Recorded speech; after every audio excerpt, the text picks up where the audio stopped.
इस वाले चैप्टर में अब तक जो हम लोग पढ़े हैं उन कुछ महत्वपूर्ण टर्म्स को हम यहाँ पे देख लेते हैं।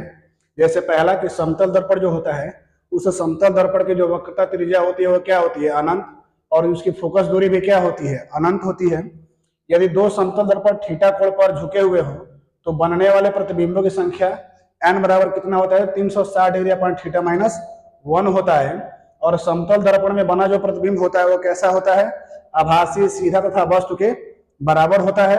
समतल दर्पण में वस्तु का संपूर्ण प्रतिबिंब देखने के लिए जो दर्पण की लंबाई होनी चाहिए वो वस्तु की लंबाई कितनी होनी चाहिए, तो आधी होनी चाहिए। फिर हम लोग पढ़े थे कि गोलीय दर्पण की वक्रता त्रिज्या तथा फोकस दूरी में संबंध f equal to R by two, या इसे क्या कह सकते हैं, r इक्वल टू 2f।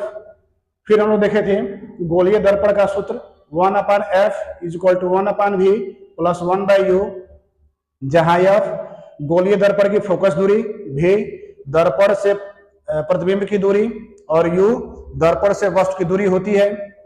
फिर गोलीय दर्पण की आवर्धन क्षमता हम लोग पढ़े थे कि m बराबर क्या होता है, आई बाई यू बराबर माइनस वी बाई यू, जहां m आवर्धन होता है, i क्या होता है प्रतिबिंब की लंबाई, o होता है वस्तु की लंबाई, और v क्या होता है दर्पण से वस्तु की दूरी, प्रतिबिंब की दूरी, और u क्या होता है दर्पण से वस्तु की दूरी। फिर हम लेंस का सूत्र पढ़े थे कि लेंस का सूत्र क्या होता है, 1 by F is equal to 1 by V minus 1 by U होता है।